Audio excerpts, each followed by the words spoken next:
Nama gue Fatah, dan gue mau cerita kalau ini udah lebih dari 240 hari sejak virus corona tiba di Indonesia. Hampir tiap hari gue ngecek berita dan sampai hari ini, kasus positif di Indonesia udah tembus lebih dari 400.000 orang. Ini sebenarnya karena apa sih? Akhirnya, gue memutuskan untuk keluar mengamati lingkungan yang memang berpotensi terjadinya penularan secara diam-diam. Apakah ada yang salah dengan kita? Di sana, gue bakal nanyain orang-orang apa pentingnya protokol kesehatan bagi kita semua. Dan yang terpenting, apakah kita semua benar-benar udah yakin bahwa kita tak akan menjadi silent killer bagi orang-orang di sekitar kita?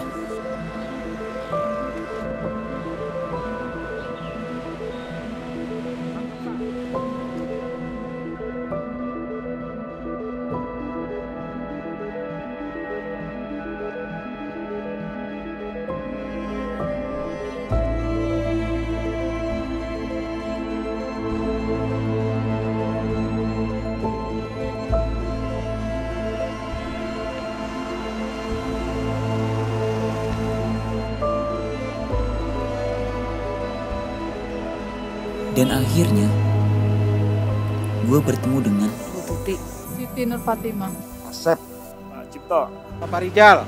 Saya Mas Robi. Dengan para narasumber ini, gue bertanya, apakah pentingnya menerapkan protokol kesehatan bagi kita semua?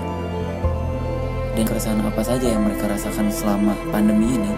Serta, apakah kita benar-benar sudah yakin bahwa kita telah terhindar dari COVID-19 ini?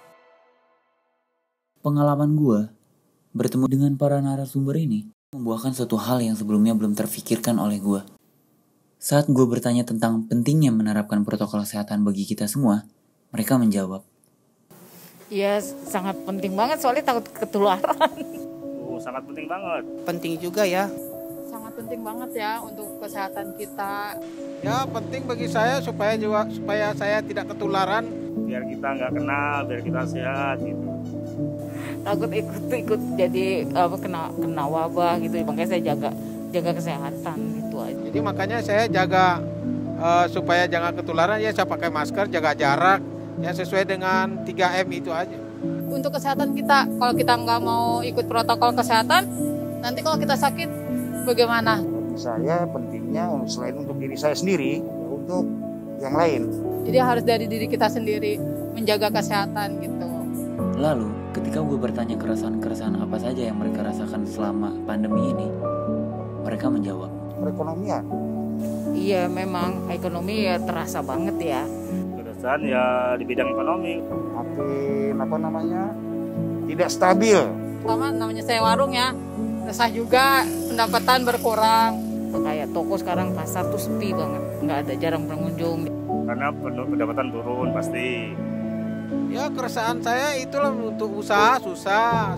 Susah juga ya karena COVID-19 itu kita nggak bisa aktivitas ini di luar.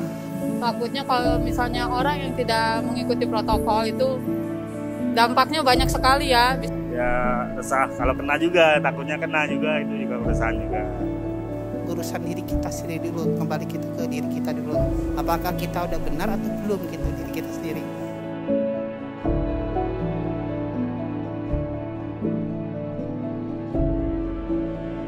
dan Pertanyaan terakhir nih Bu, menurut Ibu bisa gak terkena COVID-19 ini? Bisa-bisa aja ya, kan kita nggak tahu yang dibilang silent killer itu, kita nggak tahu. Emang kelihatannya kita sehat tapi belum tentu kita sehat. Tidak menutup kemungkinan bisa terkena. Tidak ada yang tahu kecuali yang puasa.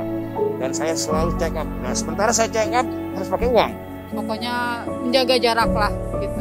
Makanya bisa saja kita nggak tahu kita sehat atau terkena, tapi wallahu alam ya. Makanya dari sekarang inisiatif diri dan kalau bisa memberitahukan kepada yang lain untuk selalu mengikuti protokol kesehatan. Itu aja sih. Oke, di sini gue semakin paham bahwa beberapa orang sudah berusaha untuk menjaga diri mereka masing-masing. Namun, kesehatan kita tidak menjamin tubuh kita 100% terbebas dari COVID ini. Karena berdasar data dan fakta, OTG bisa dianggap sebagai silent killer. Karena kejelasan sudah tertular atau belum, tidak dapat diketahui melalui gejala. Lalu, pada 1 Oktober, jumlah kasus OTG di Jakarta mencapai 53%. Serta Ketua Satuan Tugas Penanganan COVID-19, Doni Monardo juga sudah mengingatkan kalau OTG bisa jadi silent killer di keluarga. Dari sini, kita benar-benar harus berupaya untuk mencegah adanya silent killer di antara kita semua. Selain dengan tetap menjaga protokol kesehatan, menganggap semua orang adalah OTG merupakan salah satu trik untuk mencegah dari COVID-19 ini. Dan gue jadi semakin yakin kalau kita harus selalu saling mengingatkan satu sama lain untuk terus menjaga protokol kesehatan. Tapi itu aja belum cukup, karena menurut gua yang terpenting dalam mencegah timbulnya silent killer yang ada di antara kita, yaitu dengan menjaga diri sendiri. Dengan menjaga diri sendiri, kita juga ikut menjaga orang lain. Kita semua juga perlu yang namanya bright ideas.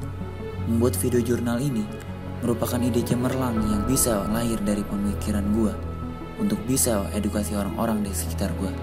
Karena gue berharap dengan lahirnya ide ini, orang-orang bisa semakin yakin kalau dengan kita menjaga diri kita sendiri, itu bisa menghindarkan kita dari yang namanya silent killer, bisa melindungi orang-orang di sekitar kita, dan bisa ikut menjaga Indonesia. Semoga dengan lahirnya ide ini akan lahir pikiran untuk selalu menjaga Indonesia. Harapan Bapak untuk kedepannya, mungkin untuk keluarga Bapak atau untuk pemerintah dalam menangani COVID-19 ini?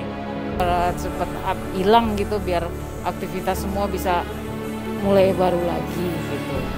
Jangan sampai makin banyak lagi yang COVID. Kita semua untuk menjaga protokol kesehatan saja. Biar Indonesia seperti biasa lah gitu ya. Biar segera lancar lagi lah gitu. Ya, harapan saya secepatnya lah berakhir COVID ini supaya kita bebas lagi untuk mencari nafkah gitu. Supaya tidak ada halangannya gitu. Harapan saya itu Indonesia mudah-mudahan ya. Mudah-mudahan di Indonesia sekarang ini dan nanti COVID-19 ini akan berlalu. Semoga pandemi berlalu lah. Ya pemerintah yang berusaha, rakyatnya yang berdoa kan. Cuman itu doa dan usaha yang diperlukan di biar suksesnya.